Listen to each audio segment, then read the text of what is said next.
Hey everybody, this is Rydo and we're back with another recording of Hearthstone. Today is Friday, August 10th and we're getting through the daily quest easily enough. I need to do some mage spells, so let's jump in there.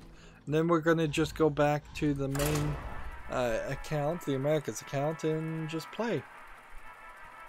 The main thing is I'm just taking a while here to go through the news. I think certainly we had some news left over on Wednesday, and I was just not feeling super awake at that time because of the new Boomsday expansion happening on Tuesday and extra streaming happening there. So now I'm trying to catch up today, I guess. Probably in what I guess 2018 is going to be a great year for anti-censorship, like true anti-censorship. Although, on the other hand, you could make the argument that the fact that Facebook, Twitter, Apple, Apple's podcast section, and YouTube and Google, like all of those people clearly colluded to deplatform Alex Jones. Whatever you think of that, it is a clear example of all the public forums being held by monopolistic companies. There is no other Google, there is no other YouTube, and so if YouTube wants to deplatform you, you really have nowhere else that you can speak where you're having a chance of people hearing you. The idea of standing, this is the analogy of standing on a soapbox in a park, a public place, and giving a speech, and then the city just not having any public parks, and instead all the parks are owned by corporations and they all can through their things. In fact, I don't know if this is a conspiracy theory or not, but I heard on Joe Rogan, and Joe Rogan sometimes does seem to go into some crazy things. He was interviewing someone talking about this thing that I've never even heard of called the Atlantic Council, that is like a lobbyist group made up of either current or former members of the US government that are recommending people like Alex Jones be deplatformed. An incredible discovery. So certainly that is the case, like where a lot of people who maybe are saying something that is slightly controversial or just something that Google doesn't like, they've started to just label it all in a very broadband hate speech way, which is starting to get scary. It's starting to feel like there's censorship regardless of whether or not it's government or not. Just because corporations are crushing free speech doesn't mean that that's not a problem also. But on the other hand, Steam did come out and say we won't do any censorship, although I'm not 100% sure I've seen any actual action yet to confirm that that's actually true. It seems like they might be doing that, it seems like they might not. It's a delicate balancing act to whether or not you believe Valve. However, this part, at least, is good news.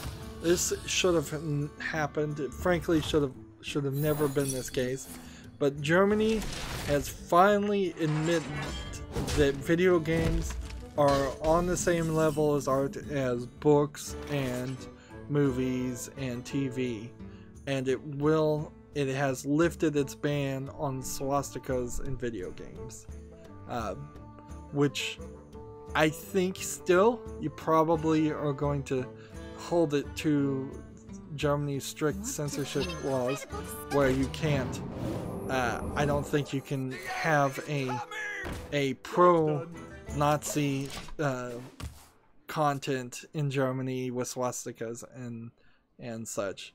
But we are no longer going to have separate, one would hope, edits of things like Wolfenstein, where they change all the swastikas out, which that's extra art and extra time that most AAA developers have had to deal with if they're going to do any World War II content. And I don't think there ever actually was a law that said you couldn't show Hitler, but they were in the past in Wolfenstein's like removing the mustache of Hitler, which is just and several other games have done that. So I would assume that also is now going to come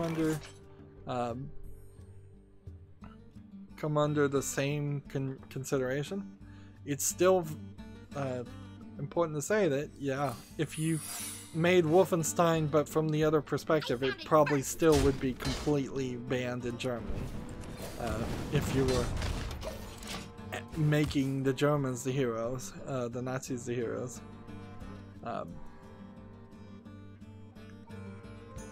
Let's see.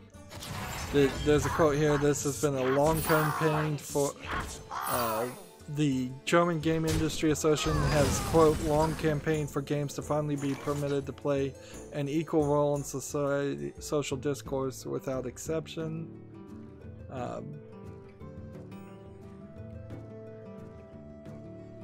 The USK will now examine games on a case-by-case basis to see whether Germany's social adequacy clause, which allows the use of symbols belonging to unconstitutional organizations, the Nazis, as long as they serve an artistic or scientific purpose or depict current or historical events.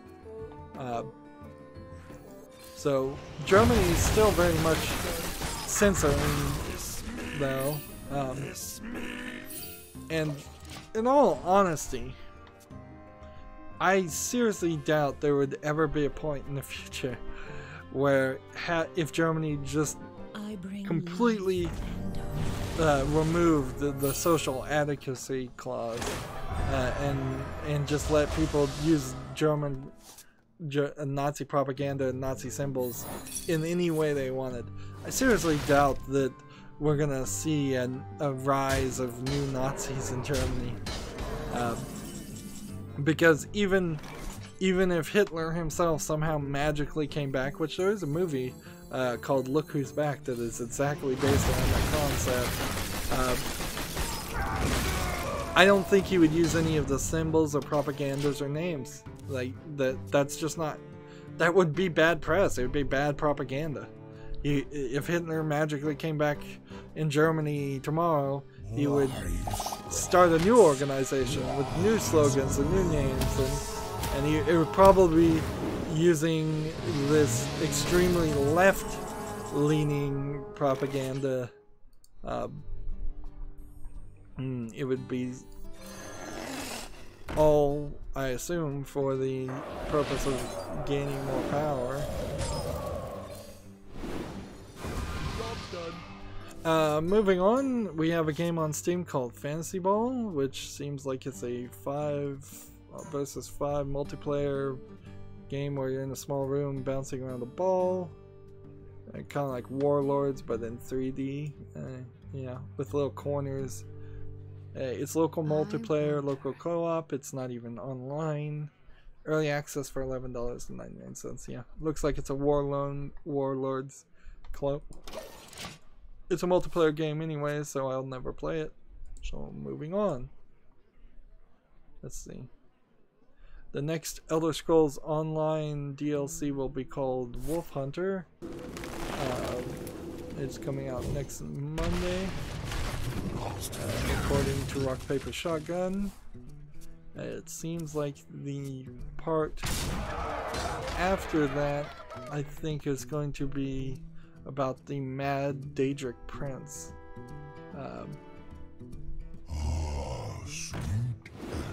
I forget his name.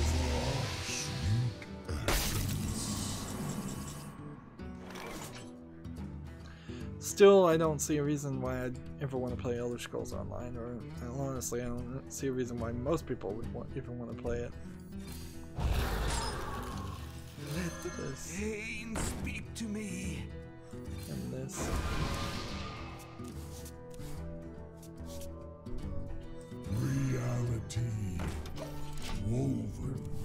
Next game we have on Steam is called Pixel Zin. That's Pixel and then Xiuzhen. This sounds like a Chinese game if I ever saw one. It says it's an RPG roguelike. And yep, I'm seeing a lot of Chinese letters. Doesn't inherently mean it's bad, though. Graphics don't look amazingly good. And it seems like it's a 2D side-scroller game, but I don't see any real fighting on it. Yeah, it's English and simplified Chinese. 10% off for $6.29.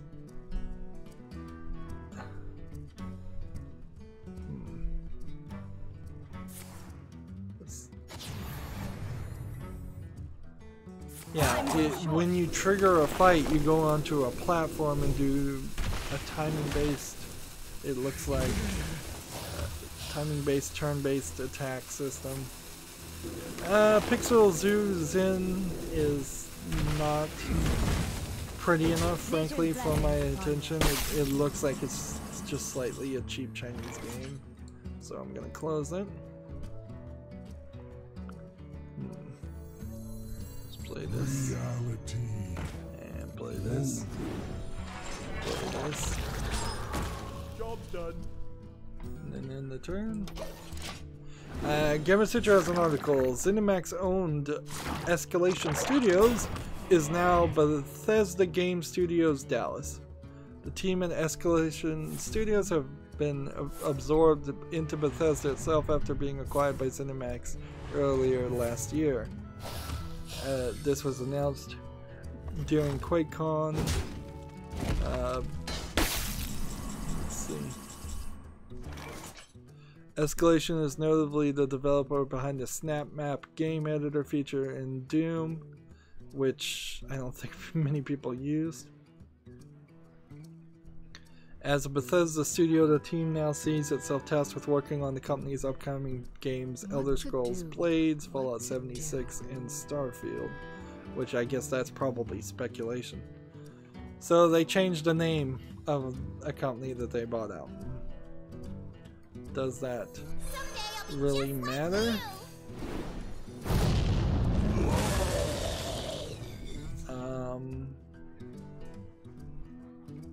I'm not sure if it really matters too much.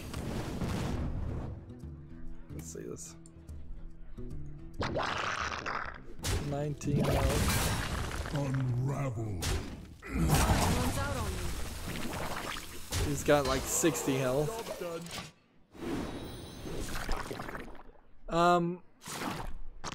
The question always is Bethesda being acquired by Bethesda a good thing or a bad thing?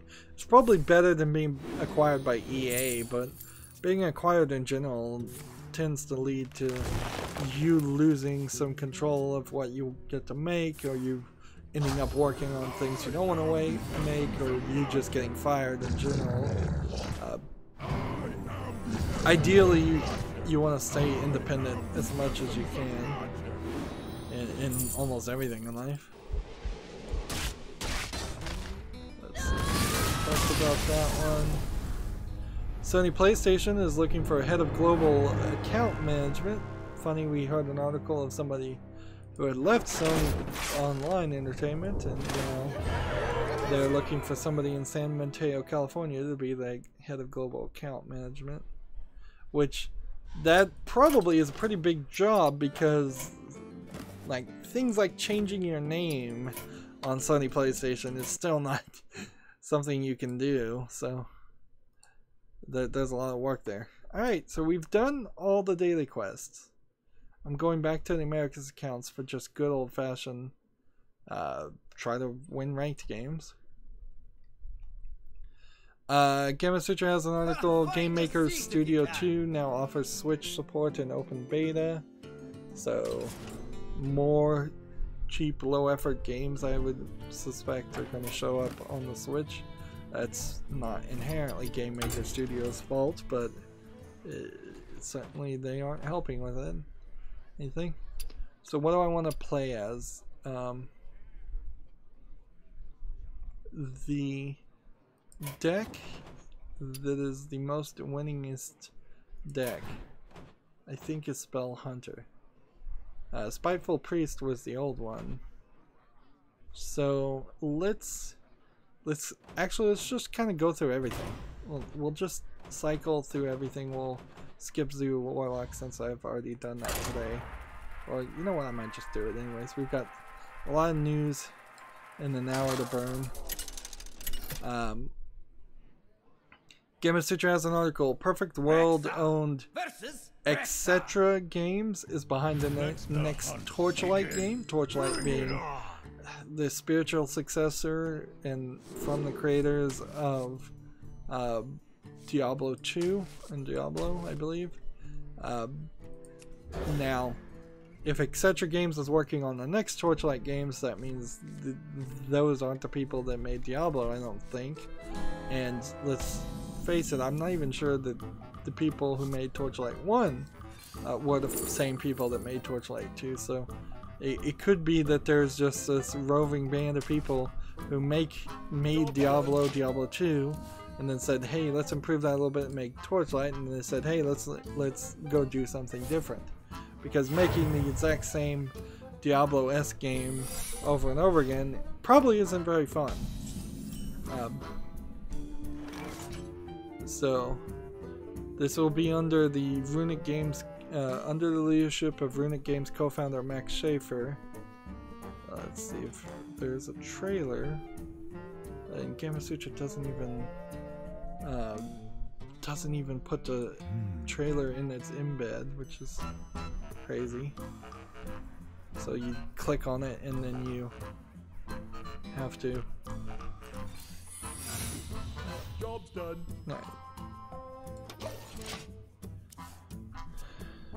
I don't know etc. Games. So the thing about Torchlight though is you had a pet. You could take the loot that you found in the dungeon crawlers, the randomly generated dungeons, and give it to the pet, and the pet would leave for a while, go back to the surface, sell all the items that it could hold, and then come back with the money. Which, it sounds like a simple concept, but it is a huge quality of life improvement. Torchlight also goes for a more CGI, cel-shaded, artistic look. It's trying to be more kid-friendly, I think, than Diablo ever was, where Diablo was definitely Hail Satan, death metal, artistic style. Like Torchlight is more okay. This is fine for a 12-year-old to play.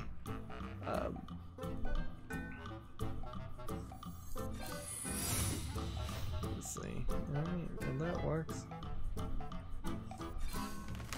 I have no idea what I'm supposed to be doing right now. By the way. No clue.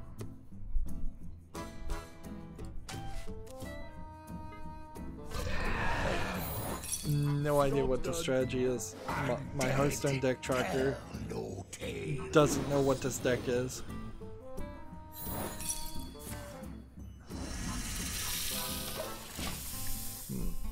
So, Torchlight Frontiers trailer, I just looked at it and it's just an animation. The Torchlight Frontiers will take place in a shared, persistent, and dynamically generated world, and a new addition to the series that previously only introduced multiplayer through co-op in Torchlight 2. So Frontiers is almost like, hey, do you want to play Minecraft with your friends, but instead of building things, you're just going through a dungeon? I could see that. If you were big into games like Diablo, and you didn't want to play Diablo 3, then yeah, I guess that would make sense. Sorta. I don't know, it's still kind of a confusing concept.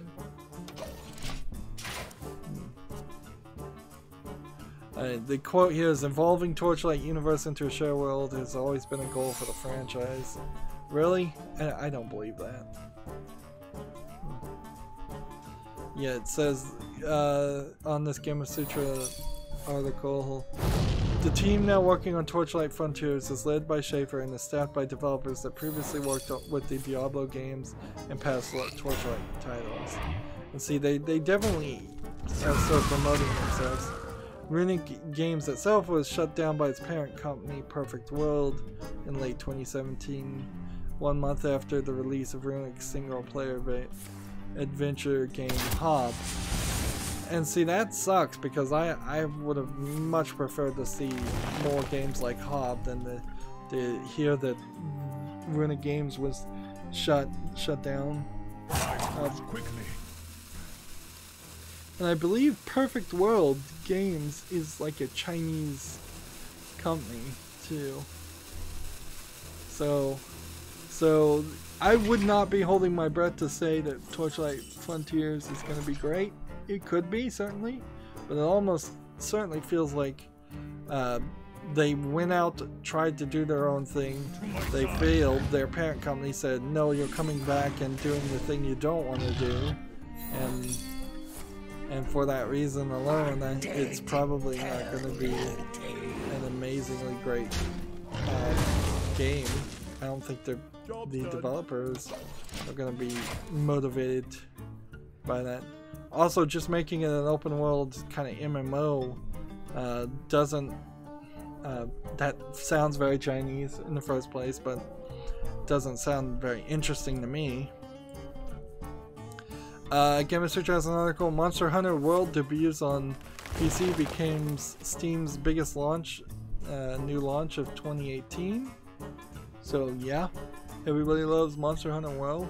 I'm not sure if I could ever get into it. I would have such an accelerated experience, and I was seeing other people talk about how people spend 80, 200 hours in it, and I'm like, no, I don't think so. I don't think I could commit that much time. What is this? Let's see. Let's see if your deck has no minions. I don't know how my deck could have no minions. I guess I could run out of minions and then have a bunch of hunter spells after that. Let's see. I don't even remember what the name of this deck was, so if this was a hunter spell deck, then it would make sense. Let's see. We don't need to talk about that again. That horrible Harry Potter game, Harry Potter Hogwarts Mysteries for cell phones, that is just full of microtransactions and is awful. Awful as a game, awful because it's full of microtransactions. It has sadly surpassed $55 million, which I wish kids were more discerning, but that, I mean, they totally designed that game to trick kids into spending their parents' money, and it was just morally wrong. And there we go, we got a victory. And honestly, we are a lot higher in the rank now than I feel like we have been in the past, this early into the month. Yeah, that was Spell Hunter. Okay, that one. We'll keep Zoo Warlock for the last one. Let's go to Mech Paladin. Let's see. TechRaptor has an article, Swery and Arc System Works teasing new game, The Missing. I think we've already probably talked about this one.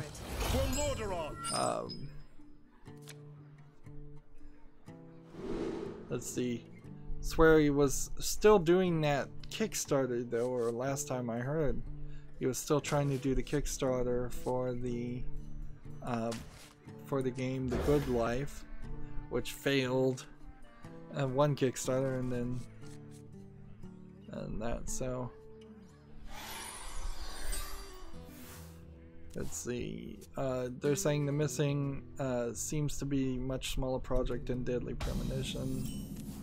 There's really not a lot of information out about it. They're just teasing it. So let's see. Eurogamer has the same article, and it all just connects to the same video.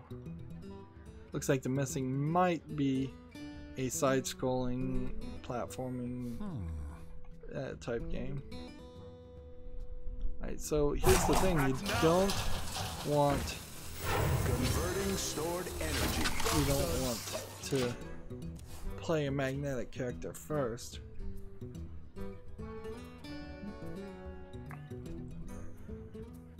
If I magnetize this one with this one, it will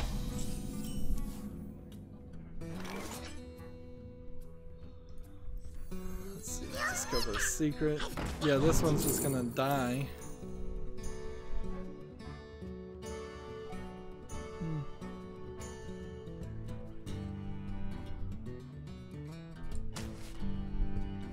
Job done. Let's see.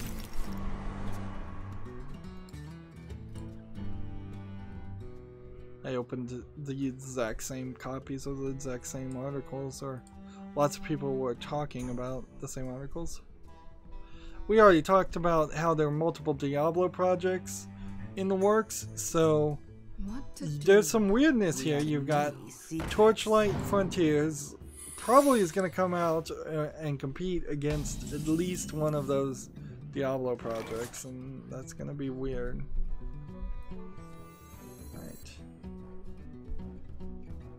Don't have enough to magnetize, so I can do this. Do this. I can play this, and I can play this. We've got a game on Steam called Museum of Symmetry that says it seems like it's I don't know if this is actually a game at all. It seems like it's a VR experience, kind of like the Rick and Morty game. Not a VR game. It actually looks kind of interesting if you want a absurdist, surreal VR game. It's a 3D environment with 2D characters on top of that 3D environment. Let's see how much it is though. It's free, so Museum of Symmetry, if you have VR, check it out. It'd be one I would recommend. What would Uther do? Nope, I don't really have a reason to magnetize. Repent. Job done. Game Citra has an article. Discord turns retailer with beta launch of its game storefront. Now this game storefront is kind of I've already said, a bait and switch of what Discord was. But I guess, I don't know, is it better that they do this instead of run ads? Because in theory they needed to do something to fund the development. Like, maybe they didn't actually need to do anything to fund the development, though. Let's see. So we'll do this and see what happens. And we'll do that. We'll do that. The Discord store is being likened to, quote, a cozy bookshop. It's going to be something where they curate things more. It's I don't think going to try to be anything and everything like Steam is. Maybe over time that would make sense. Here's the thing, I've got all these magnetic things and I don't have a mech. So I'd have to play something like this and then this on top of it. Let's see. The platform has a $4.99 monthly subscription service that grants you to a curated game library filled with games like Saints Row the Third, Metro Last Light, Super Meat Boy, The Blob, and Goner. So it's a Netflix-like service that Discord is trying out, I guess, which is definitely something different, but Microsoft already had something like that, and Sony already has something like that, so they're really only competing against Steam here. And I think even if you had the Microsoft Xbox streaming service, you probably could get some of those games through the Windows Store. So if Microsoft had decided to take their streaming service through the Windows Store and push the Windows Store some more, that would make more sense than this does. Right now this beta test is only for Canadian users, 50,000 of them to be precise. Discord should have been more honest about what their plans are. I kind of would have preferred just to see a sidebar ad or two, if just to fund the development of the software, because $4.99 a month is way more than just funding the continued development and support for Discord. It is trying to make a giant business venture on what is effectively could be replaced with an open source chat log service and voice log service quickly. Because as far as I understand it, Discord servers aren't much. In fact, there probably should be a peer-to-peer system where it's not anything at all, where all the messages are not being held by any people or corporation, and instead everything is being just directly peer-to-peered from the person that wants to see the message and the person that said the message. The voice part of that the same. All of that should be the same. Personally too, I still don't really understand Discord. I set up a thing and then forgot about it, and that's kind of, I figured what I was gonna do. It's just, I don't see anything. I did not see anything there that would indicate to me that I really wanted to use Discord.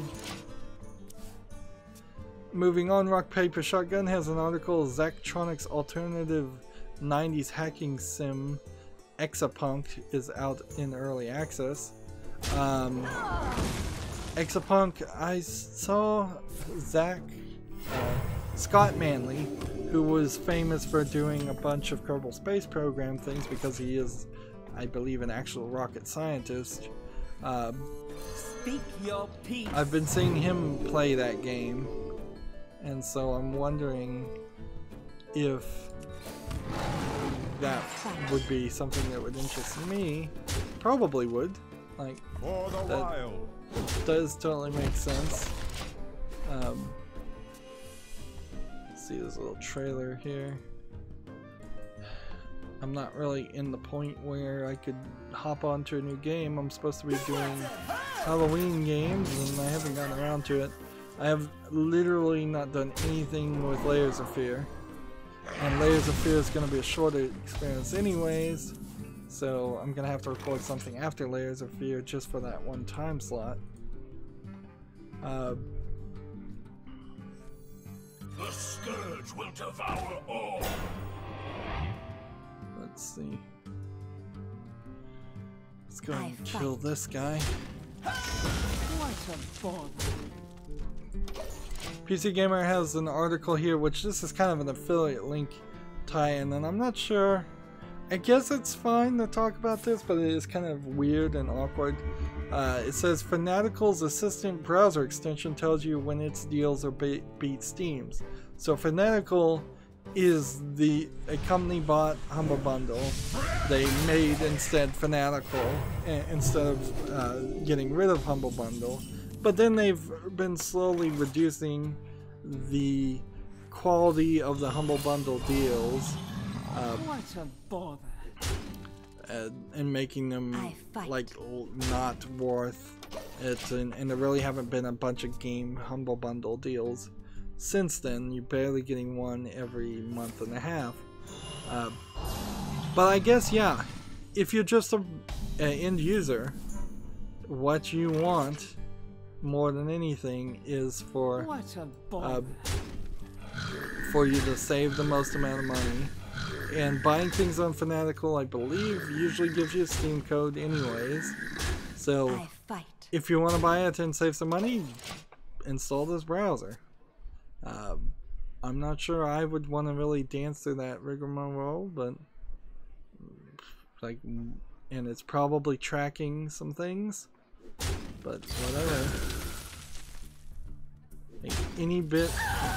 Actually, I don't need the Steam achievement extension because I already have one that tells me what the best prices are through multiple stores. So let me tell you which one that is called, because that's the better one to install. And the reason PC Gaming is doing that is because they're getting paid by Fanatical. Okay. Price. When I scroll down to the price on this game,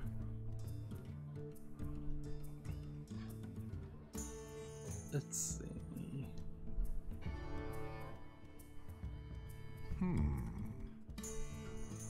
Where is that? When I highlight it, I have a plugin that is telling me where it would be cheaper in different regions. That's not really useful, but it's also not telling me which one, what plugin that is. Well, sorry, I can't say. I just do not know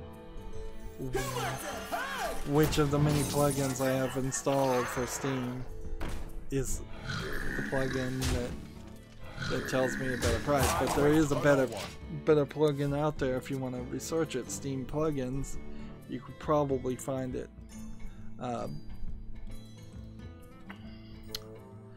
So moving on, we have a game on Steam that's early access called Gladia Bots, GLADIA Bots, AI Combat Arena. Seems like you build robots and maybe program them and then they fight. Or maybe you're just fighting. You have better. No, it does seem like you are using a visual branching method to program the bots. That's an interesting idea, and it's positive at 100% with 39 user reviews. Third party account. It has cross-platform multiplayer. Third party account required. 10% off for $13.49. Well, I'm not gonna let a third party account scare me, but I like the idea of teaching programming while playing a game. Let's play Tempo Mage now. Next game we have on Steam is a point and click adventure game, which we haven't seen a lot of those, called Repentant. R-E-P-E-N-T-A-N-T. This game is a dramatic point-and-click adventure about a criminal who is trying to atone for the sins of the past, which would be what repentance means. You asked sort of. for it. I guess not exactly. Like seeking repentance would be a better one. This is a Western comic book style animation on the characters.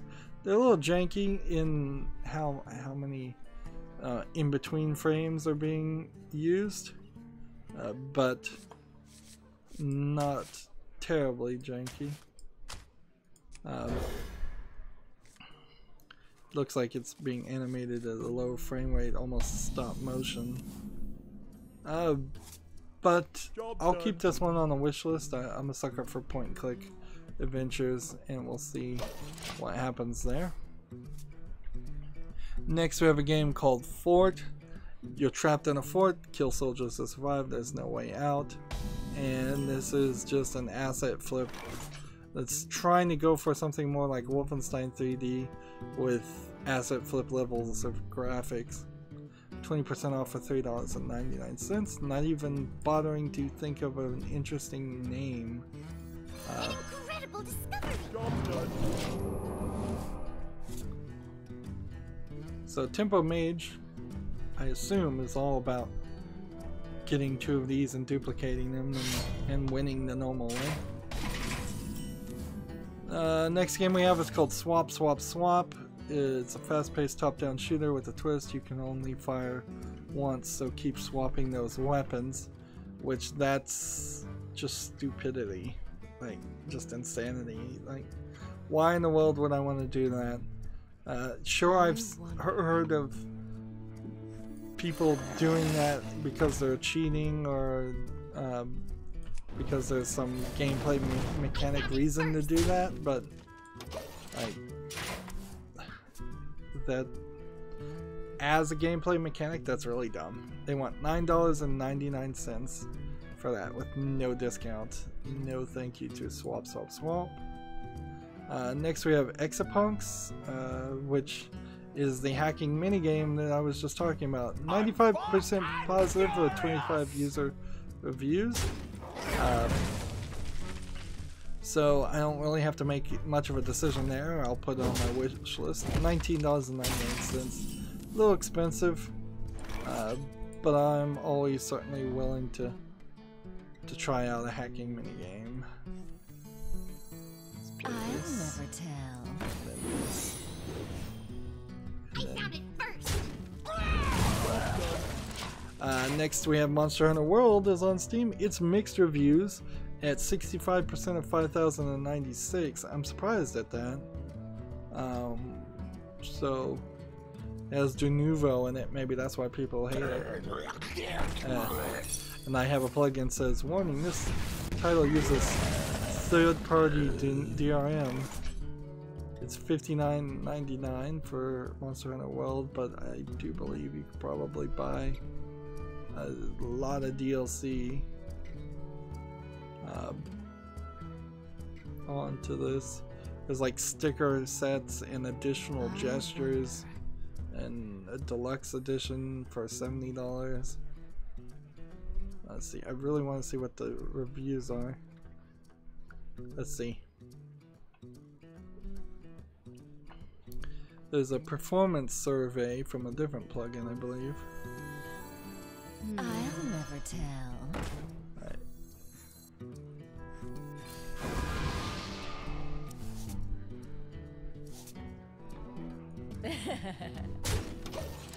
Let's see. 10 users have completed the performance survey. 70% responded with a frame rate was variable dependent on hardware. The game appears to support up to 2560 by 1440 resolutions, which is wide QHD resolution, and it has built-in the built-in graphics options and options menu. Says 78% were satisfied with the graphics by an NVIDIA card, and 100% I think were satisfied with an AMD card. It's 90 on a Metacritic score, but 71 on a user score Metacritic. Interesting. I wonder. Let's see. First review says, not a review. Recommended. PSA, turn off volumetric rendering for significantly boosted frames per second. Was this helpful? Yes, but you want me to log in to say that it was helpful. Let's see. let's do this. Here, I'll be just like you. here, here. Let's stop playing.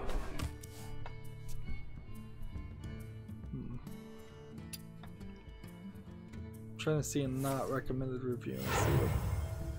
Alright, here.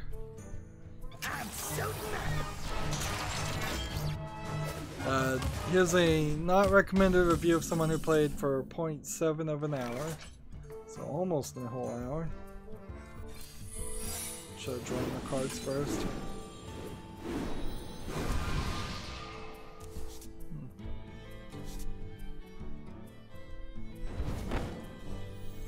Let's see. Might as well do this.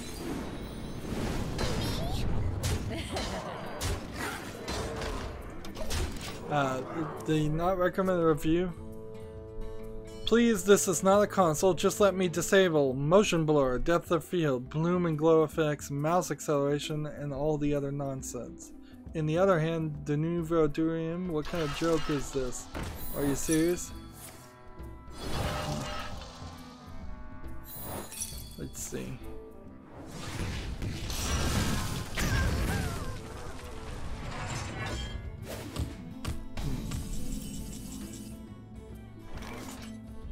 Here's another one that has 20 hours, 20.9 hours of playtime, not recommended. You want to hunt monsters with your friends? Connection failed. You can't kill a monster and want help from other players? Error code 83-MW1. You gave up asking for help and just want to try it solo for the 6th time? Error code 5038 2-MW.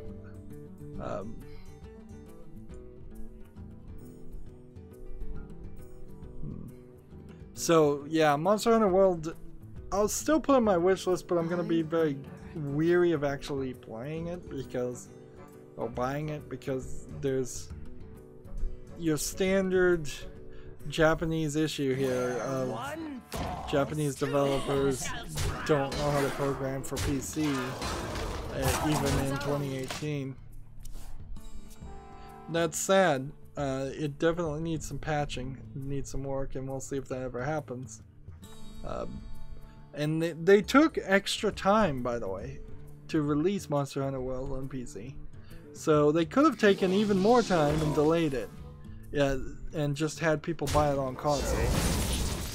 This probably is an indication that Capcom is not going to put any more effort into it. And so, in today we've had, in the past week we've heard Capcom say they want games that are good quality over selling a lot.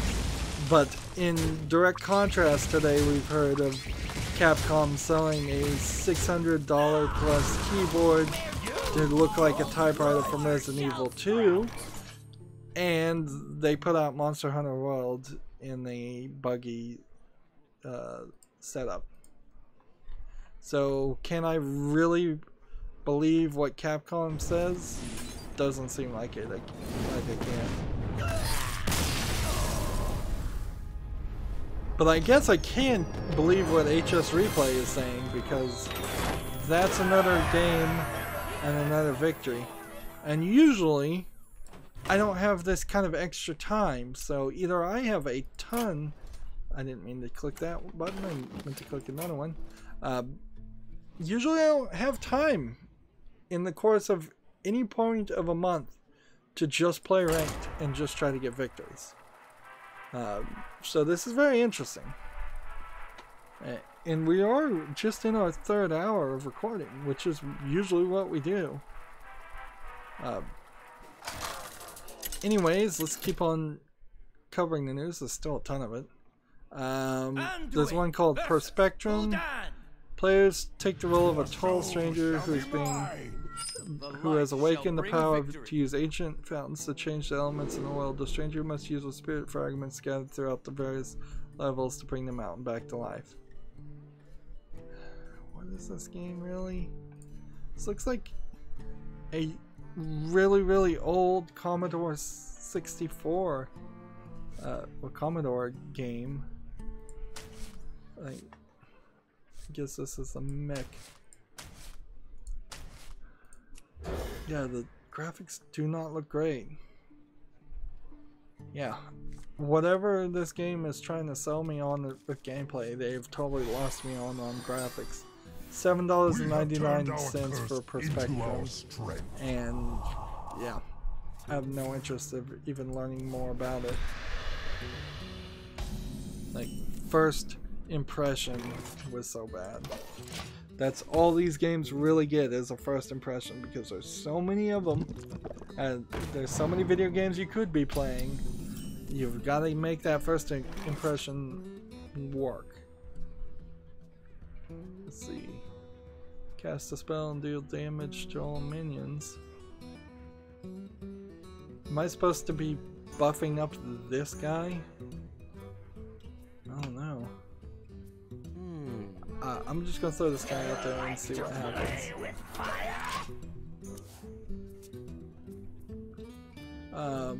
Let's see. Gematsu? I don't think we've had a Gematsu article at all today. Has a crosscode for PC, launches September 20th. What is crosscode? A 2D action RPG called Crosscode. Let's see. The PlayStation 4 version of Crosscode is also in development, but it has yet to be dated. So, yeah, Crosscode is rated very positive. 94% of 52 users in the last 30 days. So, that alone, I need to bow to the whim of the public. It does look like a Japanese top-down RPG from the NES era, and so that would be hard to get into for me, but I certainly am willing to give it a try. Okay, I need to give it a try if I get the game. I need to not be so picky that I won't play anything that looks like an NES game unless it actually is an NES game. Eurogamer has an article. Fortnite launches on Android, but only for some Samsung devices.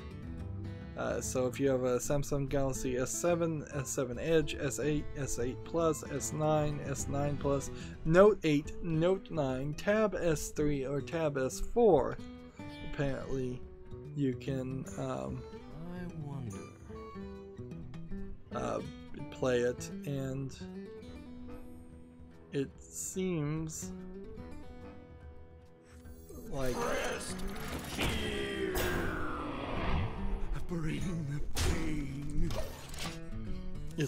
like they plan on supporting a lot of the modern phones, but they've got a list here. Probably not going to support a extremely old phone.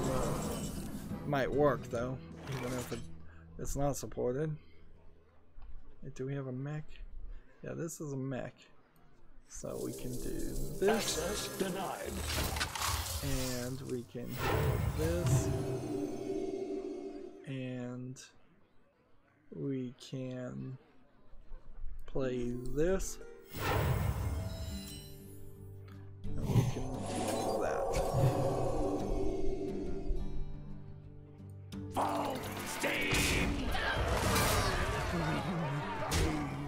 So, yeah.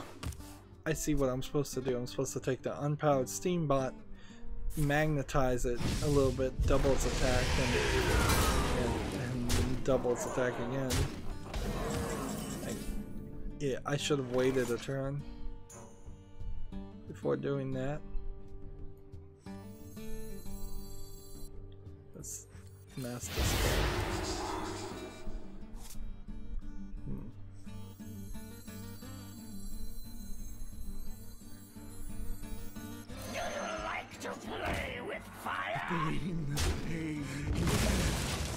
Let's see. Gematsu has an article, 8 minutes of The Legend of Heroes, Trails of Cold Steel 4. Let's see what... This is one of these Japanese 8 minutes of gameplay that is done in press conference form or in small rooms.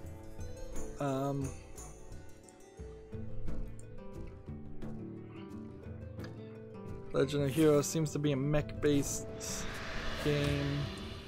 Doesn't look terrible, doesn't look great. I'm gonna kind of just leave it at that. It's due out for the PS4 on September 27th in Japan. Maybe it'll come. There's a good chance it will come to the West. Let's see. I don't know if I kept this article, but there was an article about a crazy Hearthstone combination you could do that would just basically give you infinite spells, but it was super complicated and it took forever. Gematsu has Haunted Dungeons Hayaki Castle, that's Hyakki Castle for the PS4 and Switch, will launch on August 30th in the West. It, to me, looks like it is a pretty low quality dungeon crawler game. See, I'd like to see if there ever come out enough reviews for a game like this, because while it is full of Japanese monsters and there might be a reason to play it for that reason, I think generally speaking that you're rather unlikely to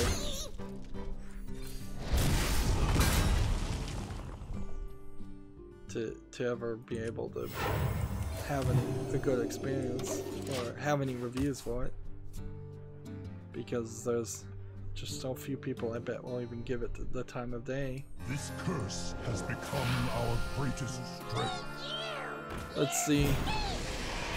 We have a game called Coin Op Kingdom on Steam. It says it's a brand new arcade tycoon game in the world dominated by anthropomorphic animals, which that seems crazy. Any game developed by a company less than a AAA developer that's trying to make a sim or a tycoon game. This is all about building layouts and placing arcades, which in general that might be an interesting idea, but the graphics don't look good enough. You're never really going to get down in there to be able to play the games yourself, it seems, and or even watch other people play games. Right. Do this. And do this. And then do this. And then do this. So that's 14 damage he can do right now. If I can double this guy up and it changes attack to his health, with these two, I win. And I'm surprised I win, actually. The developer of this Coin Op Kingdom has made a couple other games that don't look that great. Coin Op Kingdom is 33% off for $8.03. It seems like it's probably a little too expensive, and really it just makes no sense as to why you would want to play as Is someone injured? why there are animal themes here. If he hadn't played a taunt, I would have won. Yeah, I have no interest in Coin Op Kingdom. Let's move on. Let's see if this game is even in English. Nope, it's a Japanese only game. So, Japanese only game for $24.99. I do believe that's the first one of these that hasn't won. Let's move over to the Rogue. This game is called Gensokyo Rolling Force, Gensokyo. It seems like it's a pretty nicely animated platformer, like almost like classic Super Mario Brothers type game, and you have the ability to roll and speed up your process. Heck, if they translated this to English, I'd put it on my wish list. Let the hunt begin. None can escape my fury. This work is the secondary creation of the Toho Project 16. Oriental Characters will be a side-scrolling action game that will build a team of 4 people and will capture the stage. The team of 4 people will inherit the skills of gliding, rock destruction, arrangement of jump ball, and clearing enemies. Boy, this is definitely not designed to be in English. This must be some kind of armor deck.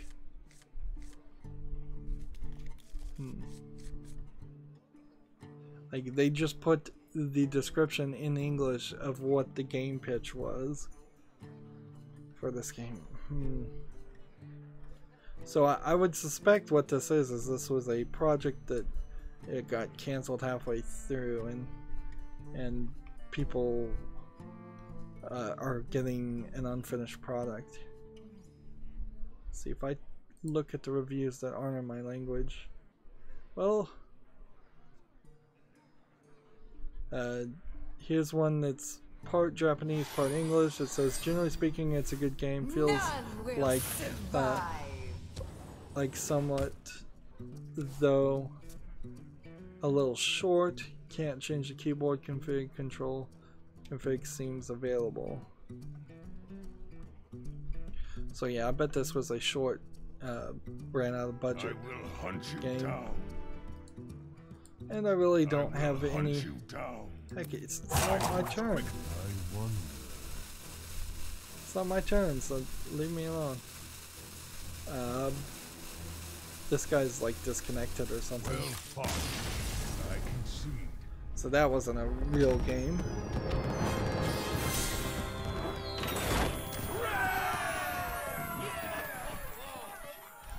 Let's try it again. Moving on, Gamer Sutra has an article, tired of legal threats, Emulation Hub Emu Paradise drops its ROM library. Emu Paradise is apparently a retro game site that offers ROMs, ISOs, and emulators of classic titles. Has announced a change to its policy after dealing with several issues surrounding takedown requests and legal reviews. Apparently they had a forum and some other things that are going to stay up, and it's still going to be a website, but they've just gotten rid of the ROMs.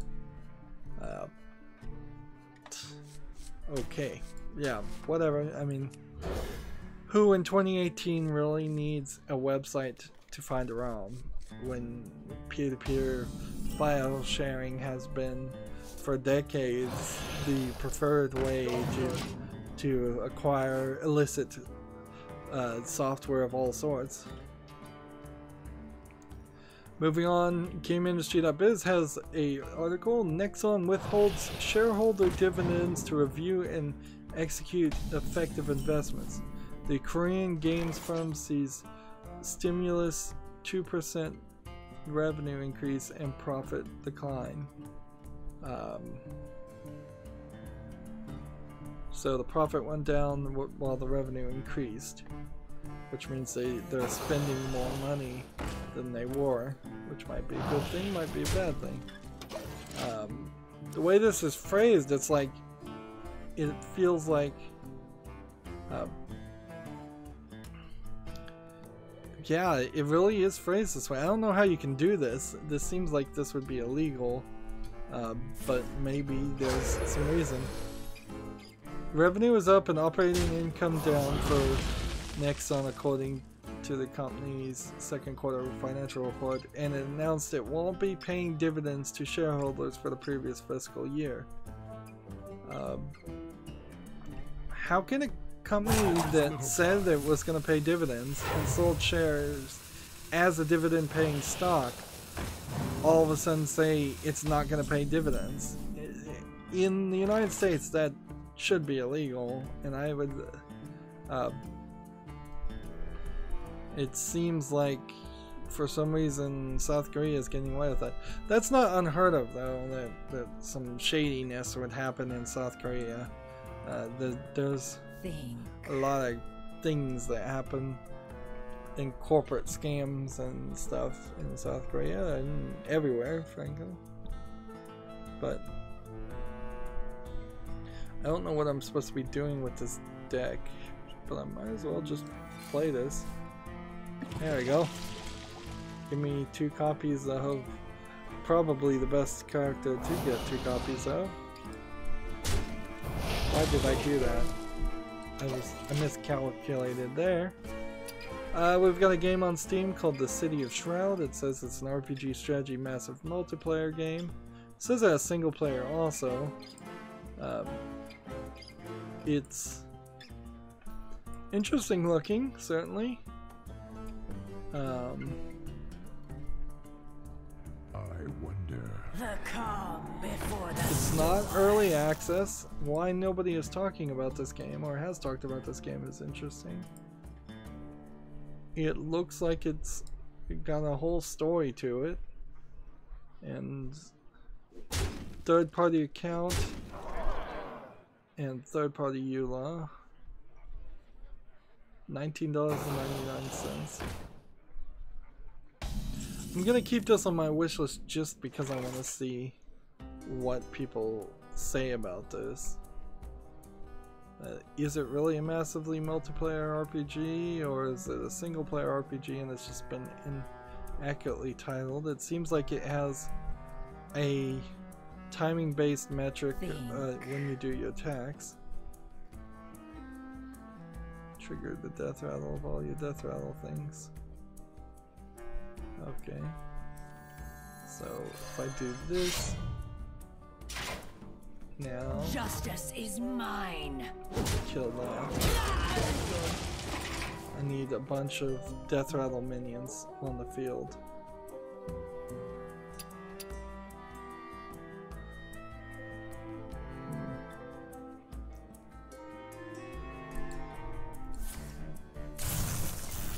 Gamma Sutra has a feature dealing with death, streamlining the player experience. And it talks about Diablo 2, and Unreal Tournament, and Legacy of Kane's Soul Reaver. And then there's 2 more pages in this article. I'm gonna read that offline later. I'm over an hour now, and I want to wrap up if I can. Let's see. What can I do? Such a price for Death rattle. 2 damage.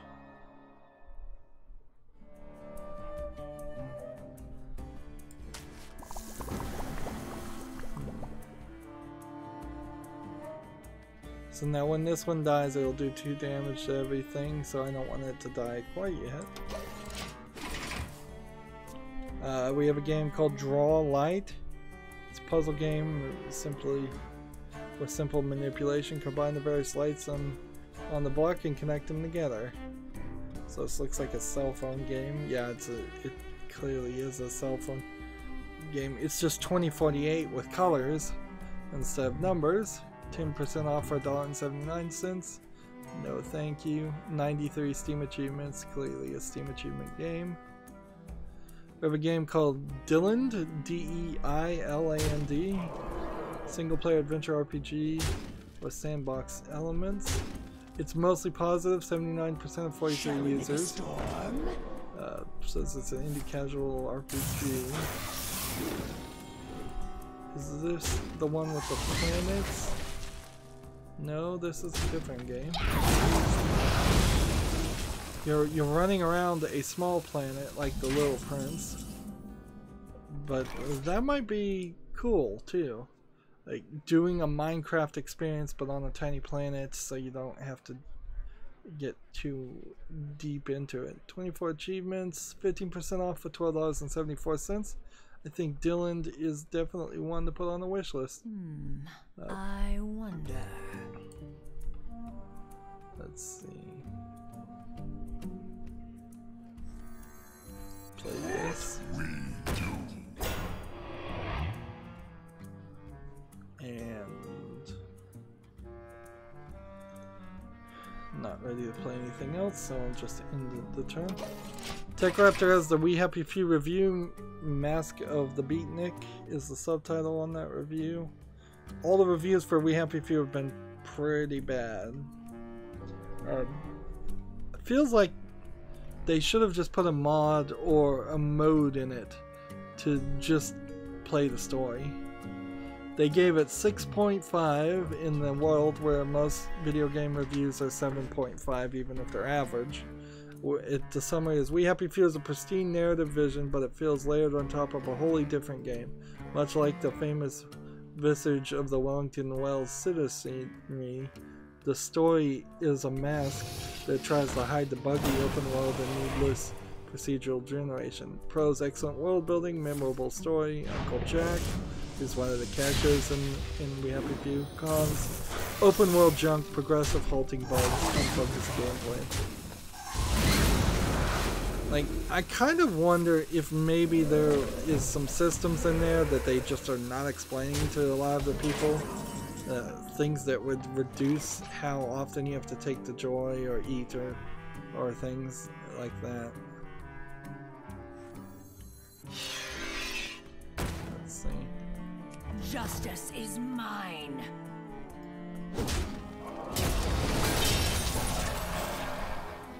There we go. Job's done.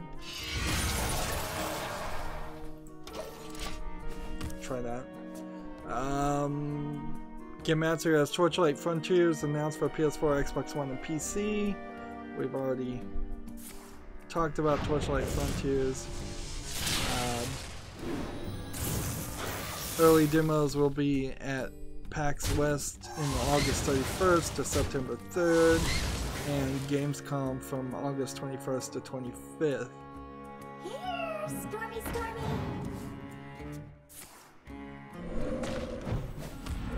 We already talked about Tomb Raider's adaptive hint system for puzzles and platforming.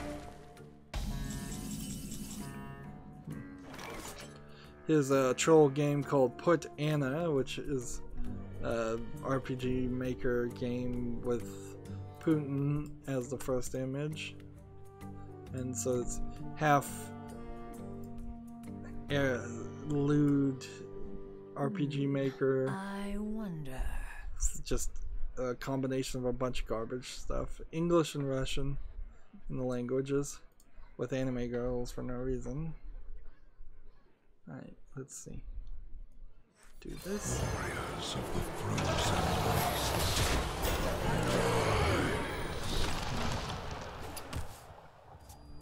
I already talked about that.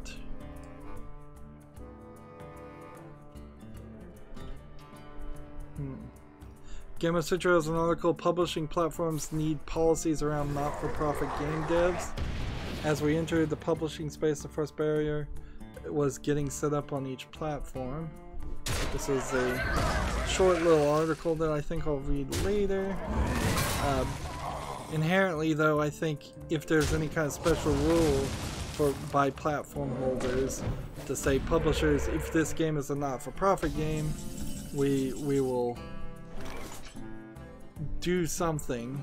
I don't know what that something is or what they want it to be.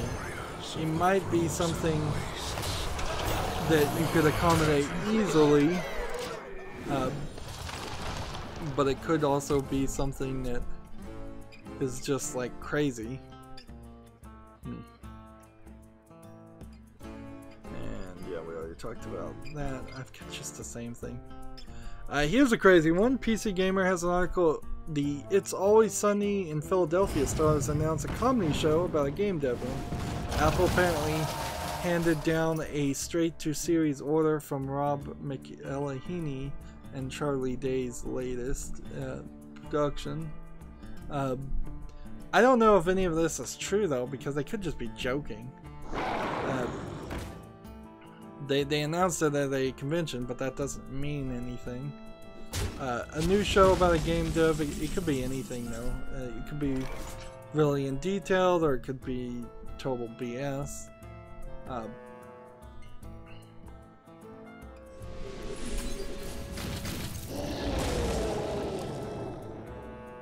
see.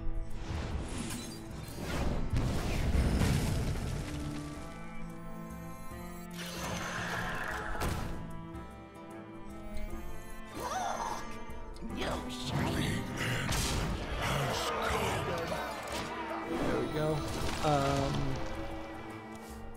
talked about that article, so I am getting duplicate things again.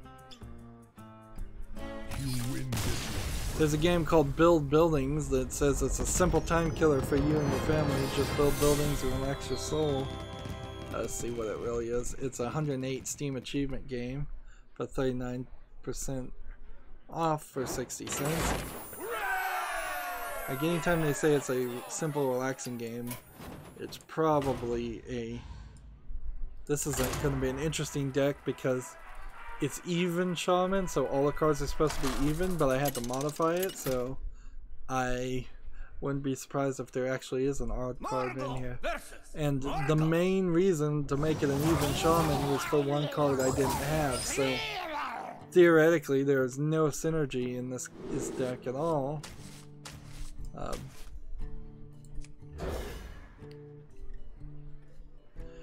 Gamma Sutra has a video, the making of the original SNES Harvest Moon. It's a video from GDC. You might want to watch it if you're interested in that thing. Job's done. Close that. We already talked about that. I think we already talked about Cuphead selling over 3 million copies.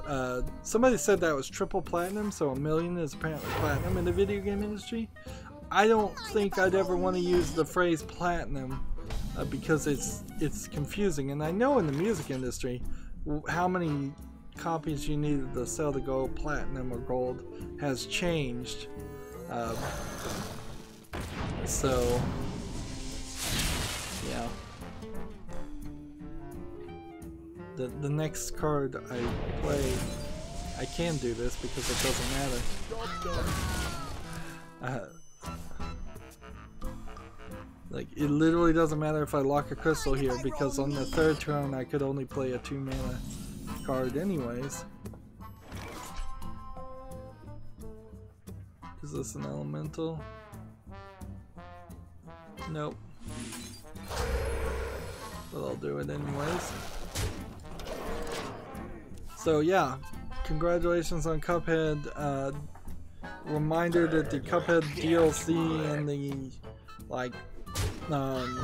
new version coming to the Switch, I believe are still things that are going to happen, and that Cuphead is a good game.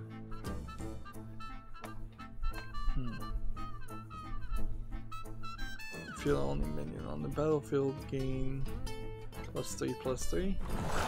Alright, I'll take that.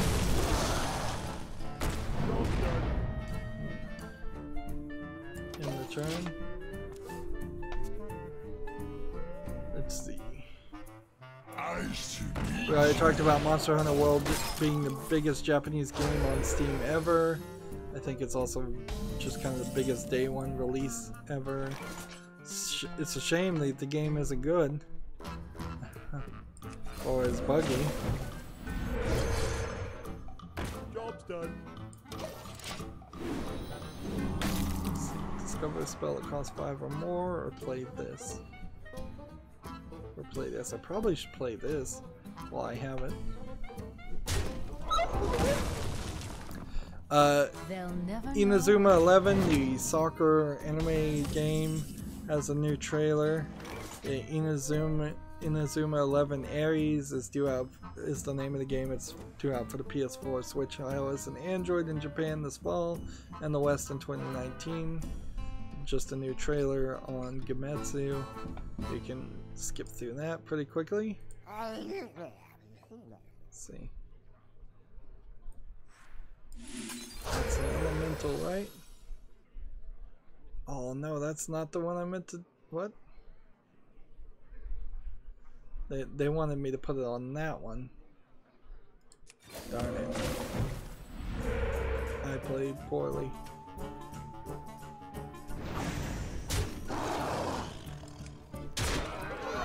I jumped because it was gold when I should have looked at every card.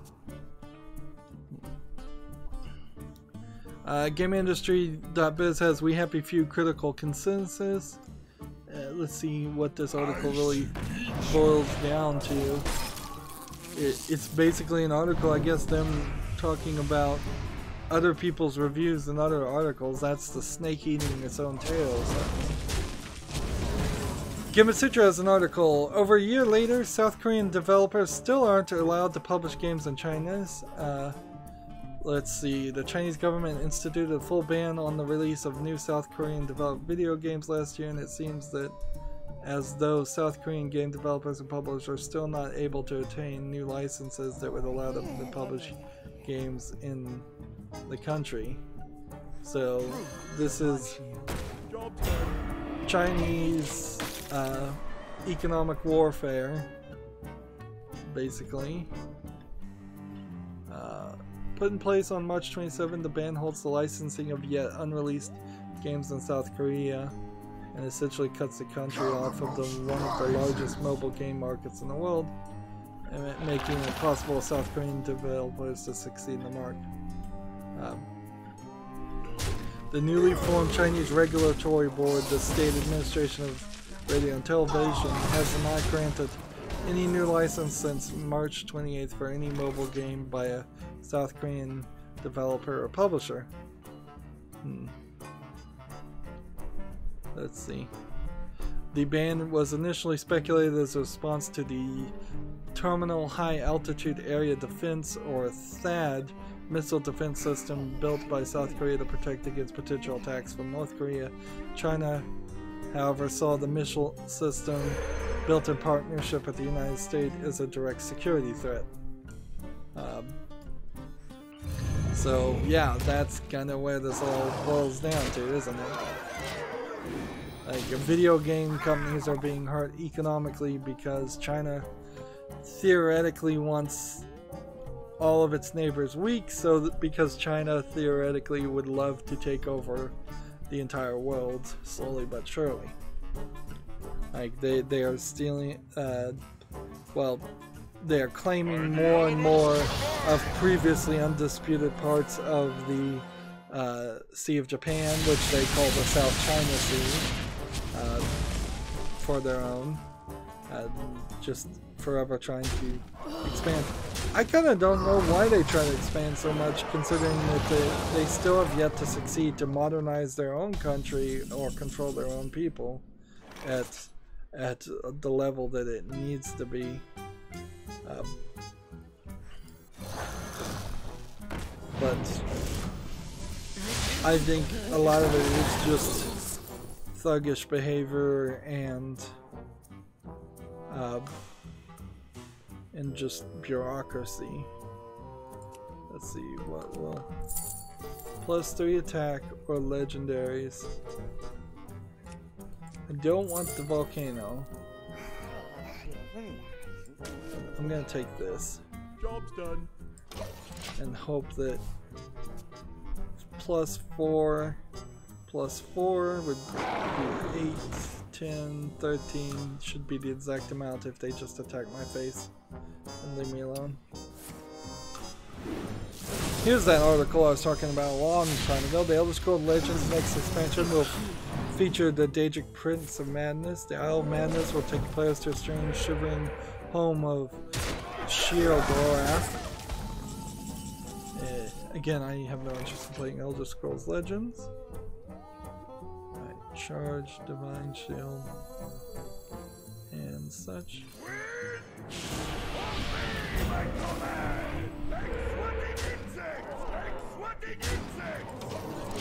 There we go. We have a game on Steam called Infinity Racer. It looks like Chase the Sun. In fact, I think I've already seen this game. Yeah, they took this game down and put it back up. This is the first instance I think I've seen of a game where this has happened. Interesting.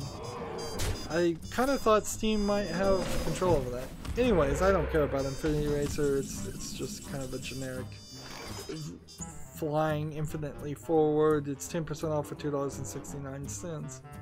But yeah, I think we should keep an eye out for that more. Let's see. I'm gonna lose.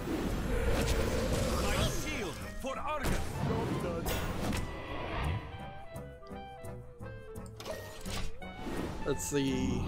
PC Gamer gives We Happy Few a 56 out of 100, which is pretty low.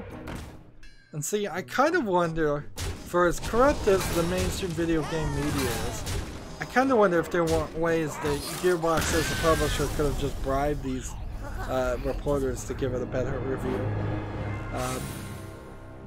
Because I don't think they're really above that. I don't think the reporting sites are above that at all.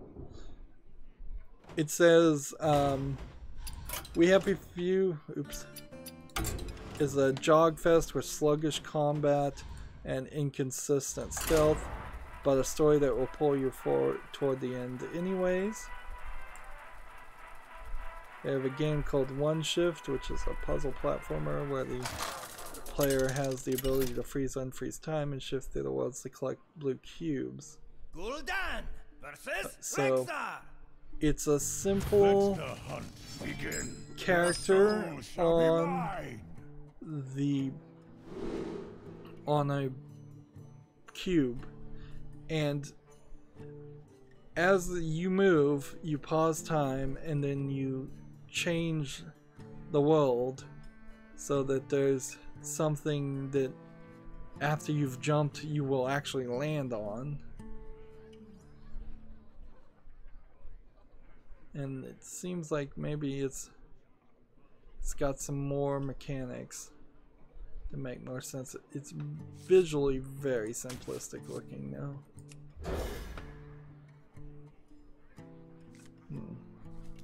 And it's 8 playable characters that are a symbol of like pre-bought assets.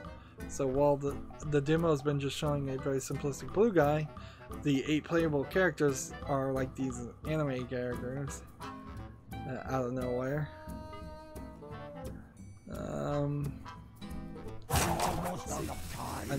127 Steam achievements tells me that it's an achievement game, and that sucks.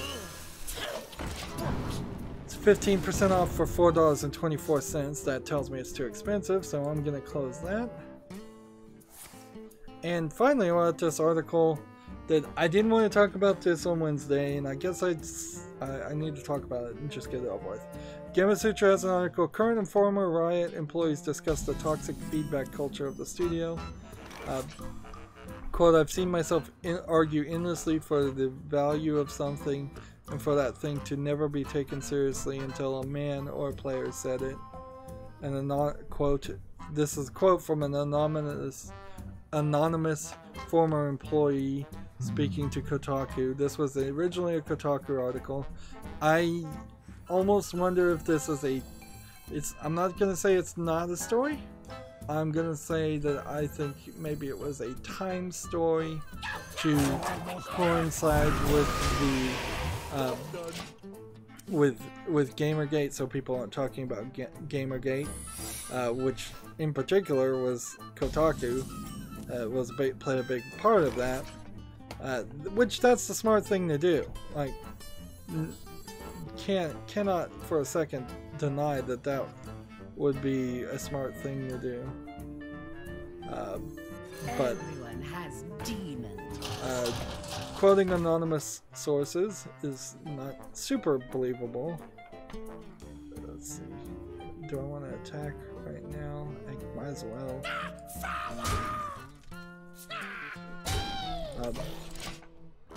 Fellow devs should note that several sources spoke to Kotaku over the past few months, and each of them came to the same consensus around what makes Rydo a hostile environment for some of the women who work there. The culture. Quote unquote the culture. Well, you can't deal with culture, you can deal with people. So, what did the people do? What do you think the people should have done? Give me some basic answer there, please. Wow. That wasn't much of a game. I wonder why they conceded. Did I really take too long? Let's see. Christine Fuller, who departed Riot back in March, explained she got interrupted a lot. It's hard to get a word in edgewise. I've always been talking and someone else starts talking and starts to talk louder when I don't stop. A lot of men don't take no for an answer. Okay, well, that's not a culture issue. That's a list of people who are over talking you and being unprofessional and speaking. And if frankly you're having meetings where one person is talking over yourself, somebody in charge needs to go, alright, if we have to implement a talking stick, we're going to implement a talking stick. Generally, this is also just a poor way of it's just like a poor way of running a meeting, because meetings generally are one person is there to talk, nobody else is there to talk. Questions and feedbacks at the end, raise your hand and be called on by the presenter. The idea that you're having a meeting and just it's a free-for-all is odd. Definitely odd. I'm just gonna have to play this and this, I guess, and buff that up. It's not the best way to play that. Another former employee who remains anonymous describes how her largely male division often insulted her, and she refused to do after she refused to do secretarial work despite her non-secretarial position. I feel like that type of work environment caters to men, she explains. So this really feels like bad leadership. Which damage your hero is taken.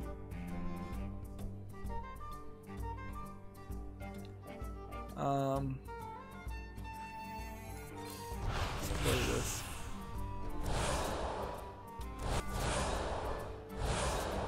Okay. I play this. Everyone has demons. Fascinating. Let's see. There's a quote: "We want to stand." When I went to a stand-up meeting, it'd be a lot of men talking over each other. I knew a lot of women were used to being interrupted and not feeling comfortable talking over men. I don't feel like like I had the ability to talk over them, she adds. Apparently this is just, I guess maybe you say this is the work culture. To me it seems like it's a lot of people talking in probably unproductive meetings for anybody. Let's see. The apparent double standard for women within the company have made the culture of aggression worse. And then I don't know where the double standard here is. It seems like it's a very single standard. It's just a bad standard in which a lot of people have been put in the position. And I've been in a job where that heavily promoted people talking to each other when they shouldn't have been and when they should have just been working, and really the solution would have been as simple as just installing cubicles or having everybody face the same direction in an office, so like a schoolroom. But simply because of the lack of that decision being made, the fact that in this job we were set at several long tables side to side, like it was a meeting, like it was a conference, people just naturally, as normal humans would do, started talking to each other, and none of that talk was ever even about the work. It sounds like they did not know how to make a meeting. I would argue there is no such thing as a stand-up meeting. That is a chat between co-employees, and maybe depending on how controlling the management is, you should maybe not have time to have chats between employees. particularly when they're not on break. But I guess I would imagine most of the employees at Riot were.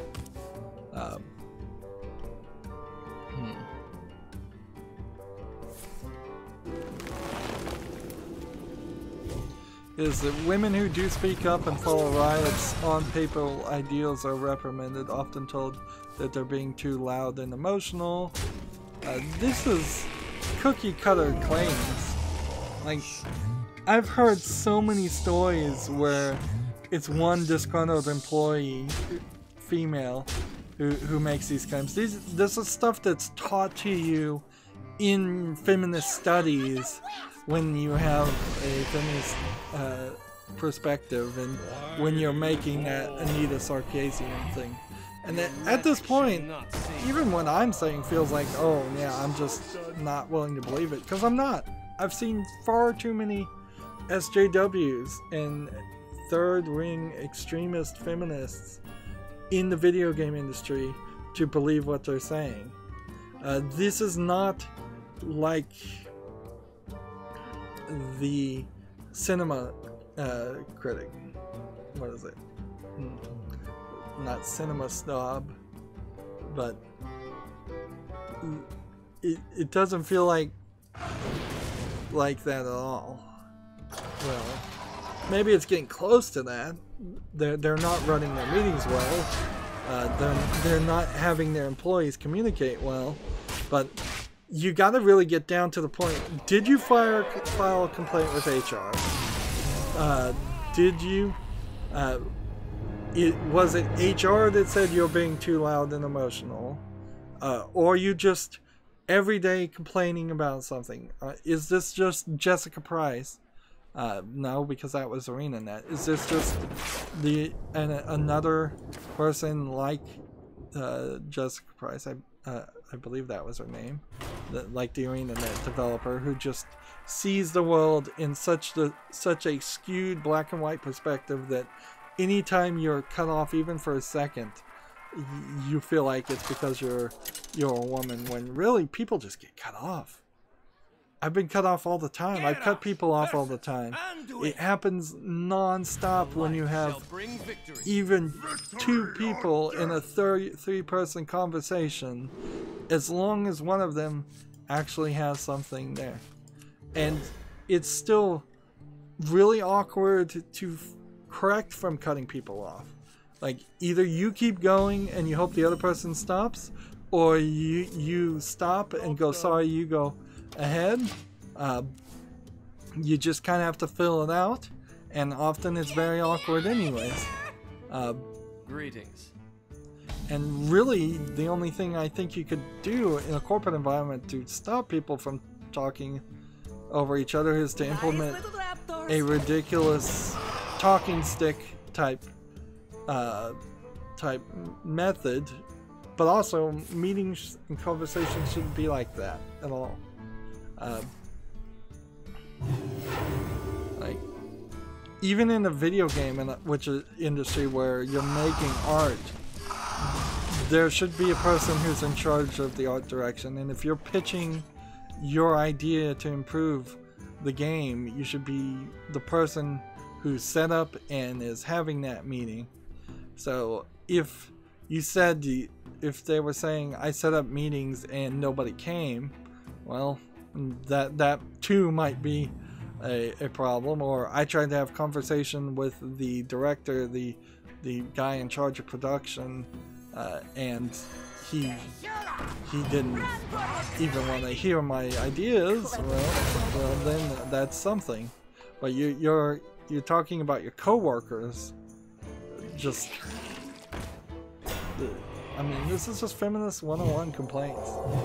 Like, get down to the realistic things. When the times I want to be supportive of women is when they're assaulted, raped, jailed. There's stories like that happen almost on a weekly basis.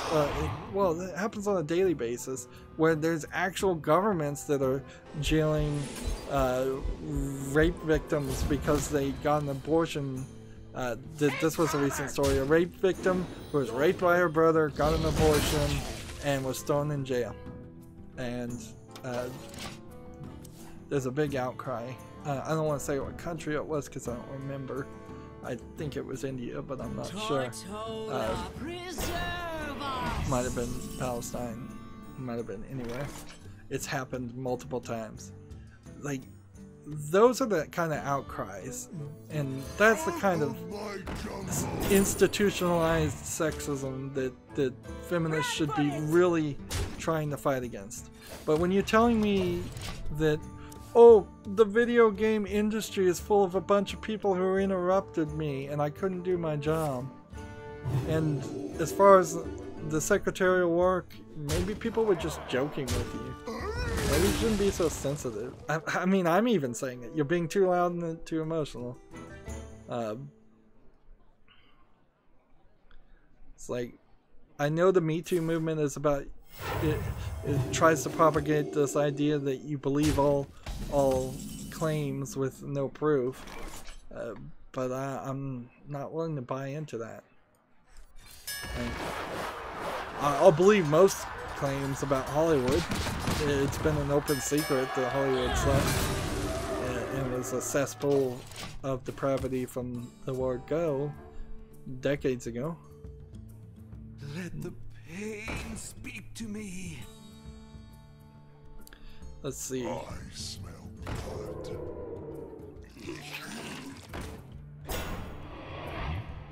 The company dismisses feedback when it comes to gender, explains a male employee. Riot is a new upstart company whose explicit mottos are challenge, convention, and feedback culture. To not see that reflected in the way Riot addressed social issues feels extra bad. However, it's worth noting that there are women within Riot who are actively trying to work on improving the conditions expressed by current and former Riots. So, El Sabawi, who leads diversity inclusion initiatives at Riot, explains how she's training leaders at Riot to recognize different personality types in meetings and empower marginalized groups, including women.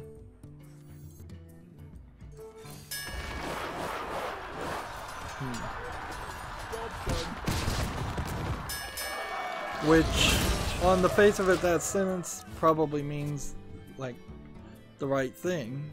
That this Soa El Sabawi is probably teaching the leaders of a new company like Riot how to be leaders and how to run a meeting. Which, sure, there's tons of management out there that doesn't know how to do their job right. Additional Katie Chorus, a senior narrative designer who has been at Riot for 2 months, echoed El Sabawi's statement in a tweet about working to cultivate a better environment for women at the studio. Quote, "To all women out there who have ever hurt by men above them, who were denied promotions, spoken over, harassed, objectified, or insulted, I have been you at some points in my past, and I stand in solidarity with you." End quote. That's not really things. That's not really a quote that says anything other than I support this movement and I'll be in trouble if I don't support it.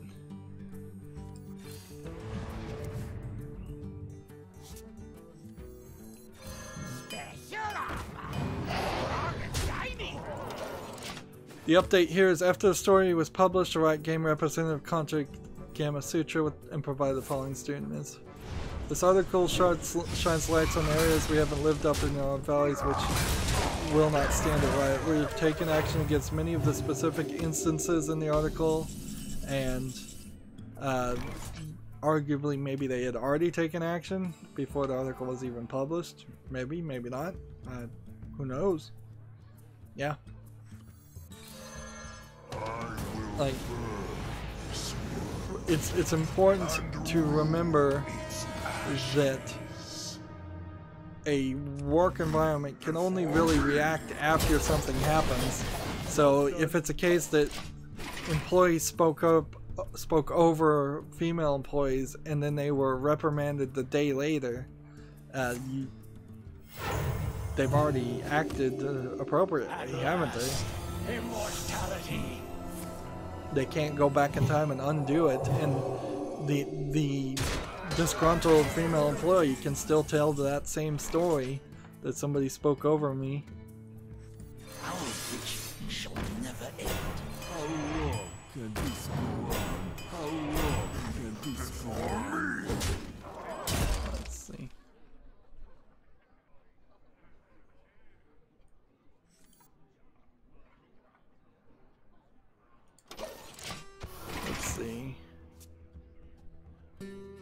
Let's see. And we're committed to digging in, addressing every issue, and fixing the underlying causes. All rioters must be accountable for creating an environment where everyone has equal opportunity to be heard, grow their role, and advance their organization and fulfill their potential. At the beginning, we had from the beginning, we've had a zero tolerance policy on discrimination, harassment, retaliation, bullying, and toxicity, which toxicity is not defined anywhere as any kind of a thing. So that's whatever you want. That's whatever you want it to be. Even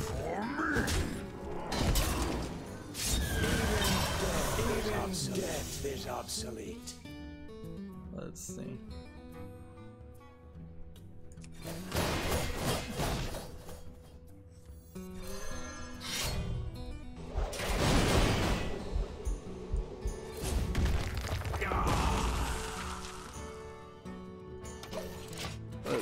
What else? We've continued to put resources behind our diversity and inclusion programs as part of constantly improving Riot.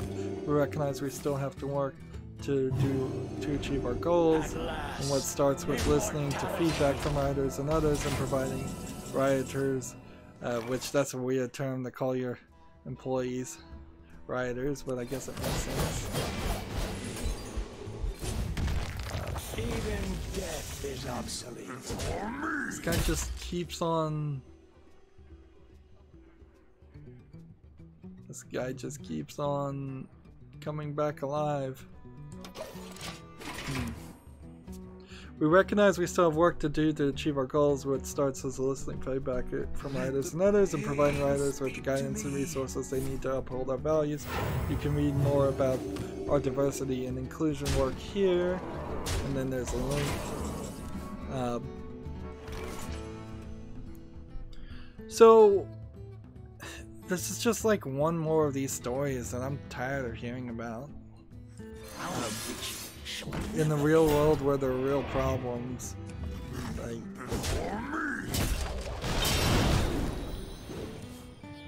like I'm just so tired of hearing about this.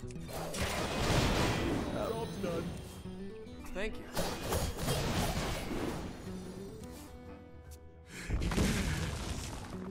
Thank you.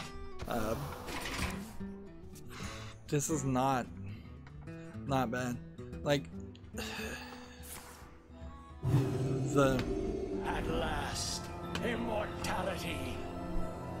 It's not called the Cinema Snob, is it? Or Angry Critic? I forgot the name of it. At least in that whole debacle, there was a company run by clearly bad, a bad boss, and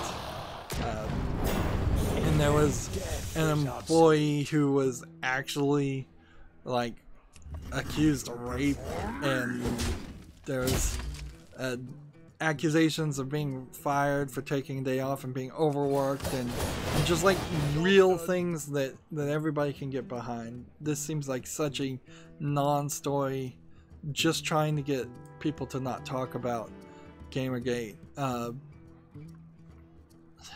GameIndustry.biz had an article that just also kind of let's see, it has the same article. PC Gamer has the exact same article. They phrase it right. Games promises a zero tolerance policy for sexism and discrimination. I see in the things that they're talking about from the article that I read, I didn't see any proof of any sexism. I just saw proof of people talking over each other and someone claiming it's being sexism because they see everything as sexism.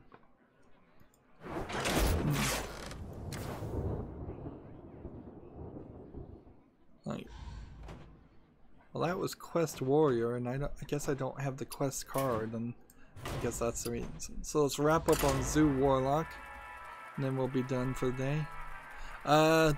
Tech Raptor has Punchline lines up for a release this fall. Punchline is a PQ game based off the anime series of the same name, and Your soul shall be mine. I started talking about this on Wednesday, and I was like, what is Punchline? I've never heard of it. And it seems like a weird combination of things. A lot of different, like an anime fighting, shonen fighting anime with maybe being in another world and maybe tanks, and yeah, I'm just gonna have to wait until I can see some more descriptions of what Punchline actually is. PC Gamer has an article, Hearthstone's latest one-turn kill combo is so absurdly complicated that streamers keep messing it up. They have a picture here of all the cards that you require to do it. But basically what it boils down to is playing a bunch of cards on test subject, and then test subject dying so you get the cards back. And the idea is to double the health, double the health, double the health multiple times to the point where you have 5 of the priest cards to double your health on the one attack, one health charge minion, and then you change his health over to an attack, so it's a one-turn kill that does over 30 damage. Like, it's really too long and really too crazy. You'd be better off just playing Mechathune. As you command. So just gonna go ahead and play that. We've got a game on Steam called The Ground. Yeah, after that whole rant though, who knows how many people stay tuned for this. I'm really tired of talking about stories like that. I really am. Like, more and more, as much as YouTube and everybody else is trying to censor the internet, more and more these stories just come up, and I guess they become more important to be heard as corporations are trying to censor them away. But yeah, I take that story from a very different perspective than what the SJWs who wrote that story were trying to say. And before Gamergate, before 5-10 years ago, I would have believed every word they said. I really would have. So it's really questionable what are my opinions going to be in 3 or 4 years, as the extreme liberals keep pushing me towards the right. Who knows? Alright, well, this game of Ground that I'm looking at is just a blocky kind of Minecraft in a flat 2D platform. It looks like it's basically a asset flip, $9.99. It could be all new assets, actually, not an asset flip. It just looks kind of like it's a half Terraria, half Minecraft clone. It basically, yeah, it's a slightly zoomed in Terraria clone, I guess would be the best way to describe it. I have no interest in it.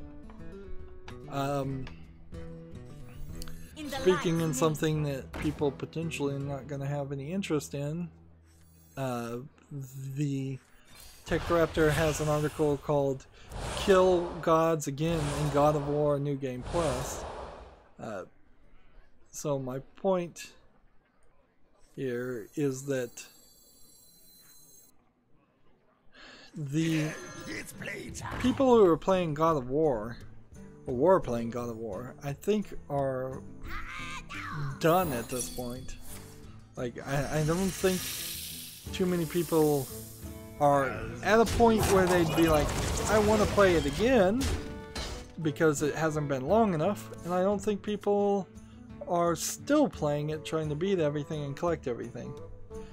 Basically, it's taking a very Borderlands New Game Plus style, new armor, new enhancements, new higher level enemies. Why this wasn't included by default is really, really questionable.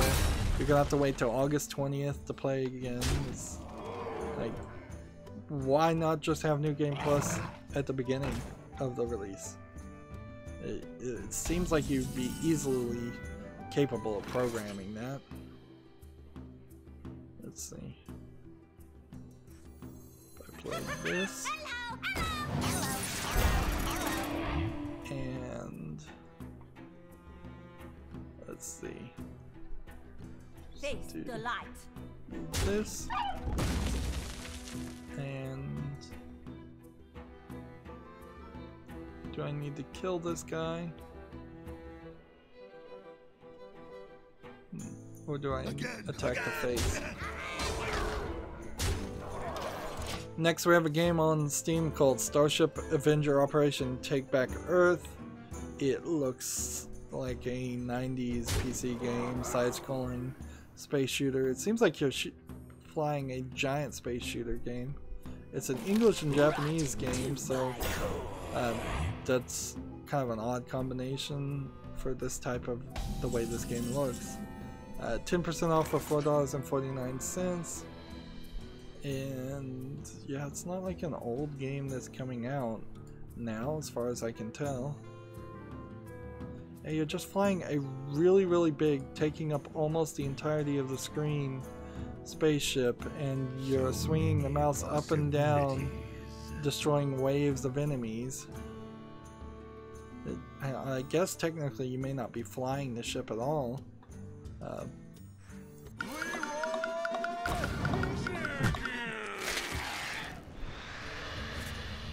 Alright, we need that and that. Time's up. Let's do it. And that. And build that. And attack there. And attack there. Yeah, I have no interest in Starship Avenger. And see, I certainly won't have time to go through my Twitter feed a second time. I think we're perfectly fine to skip that though, since I did that at the beginning of the stream. I've only got a couple more things. This is like older stuff that doesn't even want to load. So have I just somehow crashed something? Yeah, this is a Russian only game. It looks like a Russian troll game.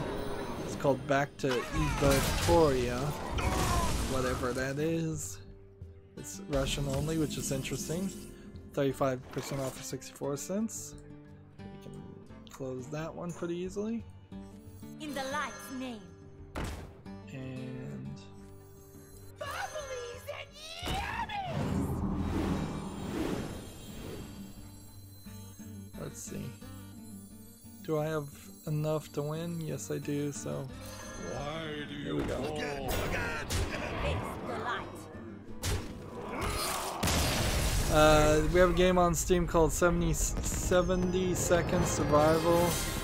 It looks like it's a racing game. It looks really polished, but it looks like an asset flip too. 40% off for $1.19. I can close that pretty easily. We've been doing pretty good. We didn't make it up to rank 21 or anything, but we're slowly making progress. And I guess I could try. Let's see. Let's just leave it here and wrap things up. I'm gonna go ahead and assume that there's no Humble Bundle new game thing. If there is, I'll talk about it Monday. There's a game on Steam called Gym Rush, which seems like it's a turn-based indie co-op game.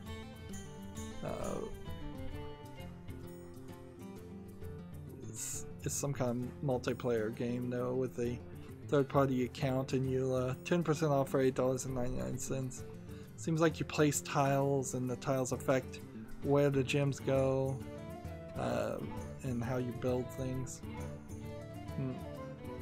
Or yeah, it's like a tile placement game, kind of like Carscarone. So yeah, I have no interest in that. And then Gematsu just has like things that aren't loading. Scribblenauts Mega Pack announced for PS4, Xbox One, and Switch. I can't say anything there. Else, Venus of the Dragon Star 3-minute trailer from Gematsu. Can't say anything there. It seems like none of these sites are willing to load, but other sites are. And then let's see. There's a new game coming out called like Hana Sakai Work Spring, coming to PS4 November 22nd in Japan. And see, I'm just getting that information from the URLs that are in the title bar. Can't get any more information there.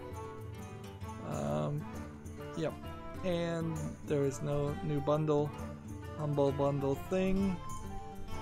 And it looks like to me there's only like 4 new tweets in between the 3 hours I streamed and when I started streaming and when I first. Let's see. Yeah, I'm not gonna make people sit here and watch me listen to me stream through my Twitter just to see if there's 1 or 2 more things. It's a Friday. It's been a dull Friday, a little bit longer Friday stream than I normally would have had I covered all of the news Wednesday. Then that would have certainly made up for all of this. So, despite my ranting, yeah, I'm real tired of rants. That was a real non-story. Like, come back when someone's hit, when somebody's been assaulted, when there's something that can be proven in a court of law. In fact, come back when there's been a court case won, civil or criminal, or at least an arbitration case has happened. Because honestly, if these people feel so disabused, the system is not running to Kotaku and having them write an article. The system is filed a lawsuit. And yeah, that's a disingenuous thing to say because lawsuits are extremely expensive. But file a police report. Yeah, at least a police report I think is kind of needed to be said. But yeah, I don't ever want to hear another story of somebody saying, well, they talked over me a lot. You're an adult. File a complaint with HR. Then say, oh, I was fired because I filed a complaint with HR. That's something then to complain about. But this really just seems like the whining of a child, not an adult person who can take care of their own life and take care of their business. And that's saying a lot for somebody who's a YouTuber who plays video games, isn't it? Well, that's going to be it for this recording. As always, I ask you to like, share, subscribe, comment, and watch every second of my videos. When you subscribe, click the notification bell. If you want to friend or follow me on any social media sites, there's a bunch of links down below in the description box. And if you want to support me, I'm asking people to friend me on Steam and gift me a game off my wish list, or just any game you'd like to see me cover, or a gift card. Or if you happen to have a Steam code from another source, you can give that through Twitter direct message. I did go through and add some DLC to games that I would definitely want the DLC on top of the game. I probably will do that a little bit more often. I guess that opens the door to somebody buying DLC for a game I don't own. Yeah, and that also opens the door to people spending a little bit less. Again, I think I would probably shift over to a Patreon model if I could get even one person who would commit to the minimum amount. I think it's like $1, maybe it's $5 a month. If somebody would commit verbally in a comment to say, I will donate that much, I will set up a Patreon and start pushing that instead. That's it for the stream. I hope you liked it regardless. Thank you for watching. Have a good evening.